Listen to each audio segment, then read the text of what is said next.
بسم اللہ الرحمن الرحیم والصلاۃ والسلام علی سید الانبیاء والمرسلین۔ ناظرین، میں اب شروع کرنے جا رہا ہوں ایک نیا سلسلہ قرآن پاک کی تعلیم کے حوالے سے، جو قرآن پاک کے اندر 114 صورتیں ہیں۔ ہر صورت کے نام کی وجہ کیا ہے، اس کا نزول کب ہوا، اس میں آیات کتنی ہیں اور اس کا مضمون کیا ہے۔ تو ایک ایک کر کے ہم لوگ انشاءاللہ آنے والے ویڈیوز میں ان ساری صورتوں کو ڈسکس کریں گے، اور آپ لوگوں کے علم میں اضافہ ہوگا اور اس طرح میرے بھی علم میں اضافہ ہوگا۔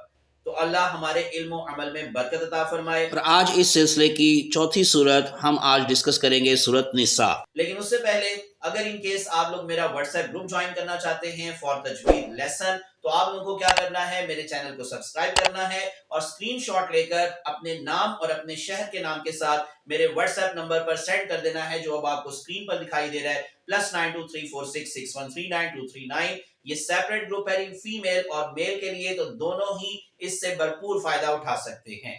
تو میری کوشش ہوگی کہ میں آپ لوگوں کو جتنا میرے پاس ایک تھوڑا بہت علم ہے، میں انشاءاللہ آپ لوگوں کو ضرور فراہم کروں تاکہ میرے بھی علم میں اضافہ ہو۔ تو ہم اس سلسلے کو شروع کرتے ہیں۔ بسم اللہ الرحمن الرحیم۔ بسم اللہ الرحمن الرحیم۔ سورت نساء قرآن پاک کی چوتھی سورت۔ یہ سورت پارہ نمبر 4، 5 اور 6 میں موجود ہے۔ اس میں ٹوٹل جو آیات ہیں وہ ہیں 176، یعنی کہ 176۔ اس میں الفاظ کی تعداد ہے 3712۔ اس میں حروف کی تعداد ہے 15937۔ اب ہم ذرا اس کی وجہ تسمیہ کی طرف چلتے ہیں۔ لفظ نساء جمع کا صیغہ ہے جس کا معنی ہے عورتیں۔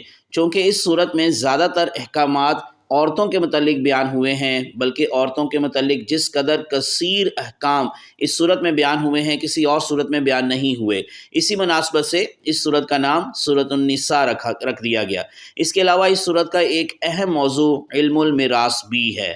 جہاں تک اس کے زمانہ نزول اور اجزائے مضمون کی بات ہے یا مضامین کی بات ہے، تو یہ صورت متعدد خطبوں پر مشتمل ہے، جو غالباً 3 ہجری کے اواخر سے لے کر 4 ہجری کے اواخر یا 5 ہجری کے اوائل تک مختلف اوقات میں نازل ہوئے ہیں۔ ان کا میں آپ کو ذرا مختصر سا تعارف پیش کرتا ہوں۔ جیسے کہ مثلا ہمیں معلوم ہے کہ وراثت کی تقسیم اور یتیموں کے حقوق کے متعلق ہدایات جنگ احد کے بعد نازل ہوئی تھیں، جبکہ مسلمانوں کے 70 آدمی شہید ہو گئے تھے، اور مدینہ کی چھوٹی سی بستی میں اس حادثے کی وجہ سے بہت سے گھروں میں یہ سوال پیدا ہو گیا تھا کہ شہداء کی میراث کس طرح تقسیم کی جائے، اور جو یتیم بچے انہوں نے چھوڑے ہیں ان کے مفاد کا تحفظ کیسے ہو۔ اس بنا پر ہم قیاس کر سکتے ہیں کہ ابتدائی 4 رکوع اور 5ویں رکوع کی پہلی 3 آیتیں اس زمانے میں نازل ہوئی ہوں گی۔ اس طرح سے روایات میں جو صلاۃ الخوف ہے یا صلاۃ خوف ہے، یعنی کہ عین حالت جنگ میں نماز پڑھنے کا ذکر ہمیں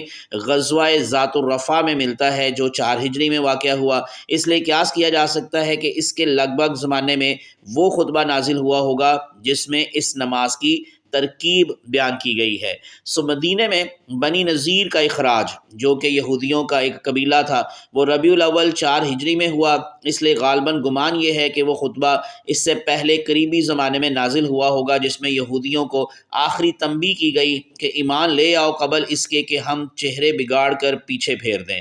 پانی نہ ملنے کی وجہ سے تیمم کی جو اجازت ہے وہ غزوہ بنی المصطلق کے موقع پر دی گئی تھی، جو 5 ہجری میں ہوا۔ اس لیے وہ خطبہ جس میں تیمم کا ذکر ہے اس سے متصل عہد سمجھنا چاہیے، جو کہ رکوع نمبر 7 میں موجود ہے۔ جب ہم پھر اس کے خلاصہ مضامین کی بات کریں گے تو اس صورت میں جو مضامین ذکر ہوئے ہیں وہ 3 قسم کے معاملات پر مشتمل ہیں۔ مسلمانوں کے باہمی معاملات، مثلاً یتاموں، مساکین، زوجین، والدین، عزیز و اقارب، پڑوسیوں، مسافروں اور غلاموں سے متعلق احکام، میراث اور سیاسیات کا بیان، محرمات کی تفصیل، امانات لوٹانے، عدل و انصاف کرنے اور سلام و شفاعت وغیرہ کے احکام۔ اسی طرح سے دوسرے نمبر پر مسلمانوں کے مخالفین اسلام سے معاملات، جیسے کہ احکام جہاد، احوال منافقین و اہل کتاب اور عقائد مشرکین کا ابطال۔ اور تیسرے نمبر پر دیانات، یعنی کہ اللہ اور بندے کے مابین معاملات، جیسے کہ نماز، جنابت، طہارت، تیمم، ہجرت اور توبہ کے بعض احکام۔ اور آخر پر سورۃ نساء کی فضیلت میں بیان کرتا جاؤں کہ حضرت عبداللہ بن مسعود رضی اللہ تعالی عنہ فرماتے ہیں کہ سورۃ نساء میں 5 آیات ایسی ہیں کہ مجھے ان کی بجائے دنیا اور جو کچھ دنیا میں ہے سب کچھ بھی مل جائے تو بھی مجھے پسند نہیں ہے۔ وہ 5 آیات کون کون سی ہیں؟ نمبر 1، ان اللہ لا یظلم مثقال ذرات وان تک حسنۃ یضاعفها ویؤت من لدنہ اجرا عظیما، سورۃ نساء کی آیت نمبر 40۔ اسی طرح سے وَإِن تَجْتَنِبُوا كَبَائِرَ مَا تُنْهَوْنَ عَنْهُ نُكَفِّرْ عَنْكُمْ سَيِّئَاتِكُمْ وَنُدْخِلْكُمْ مُدْخَلًا كَرِيمًا، یہ ہے سورۃ نساء کی آیت نمبر 31۔ پھر ان اللہ لا یغفر ان یشرک بہ ویغفر ما دون ذلک لمن یشاء، یہ ہے سورۃ نساء کی آیت نمبر 48۔ اور وَلَوْ أَنَّهُمْ إِذْ ظَلَمُوا أَنفُسَهُمْ جَاءُوكَ فَاسْتَغْفَرُوا اللَّهَ وَاسْتَغْفَرَ لَهُمُ الرَّسُولُ لَوَجَدُوا اللَّهَ تَوَّابًا رَحِيمًا، آیت نمبر 64۔ اور وَمَن يَعْمَلْ سُوءًا أَوْ يَظْلِمْ نَفْسَهُ ثُمَّ يَسْتَغْفِرِ اللَّهَ يَجِدِ اللَّهَ غَفُورًا رَحِيمًا، صدق اللہ العظیم۔ السلام علیکم۔ الحمدللہ ہم نے کافی زیادہ معلومات حاصل کی اس سورت کے حوالے سے، امید ہے کہ آپ لوگوں کے علم میں اضافہ ہوا ہوگا۔ تو اگر آپ لوگ اسی طرح سے مزید انفارمیٹیو ویڈیوز دیکھنا چاہتے ہیں تو میرے چینل کو سبسکرائب کر لیں اور پریس کر لیں بیل آئیکن، تاکہ آپ لوگوں کو انفارمیٹیو ویڈیوز ملتی رہیں۔ اپنی دعا میں یاد رکھیے گا، اللہ ہم سب کا حامی و ناصر ہو، اللہ آپ سب کے روزے قبول فرمائے۔ جزاکم اللہ خیرا کثیرا، السلام علیکم ورحمۃ اللہ وبرکاتہ۔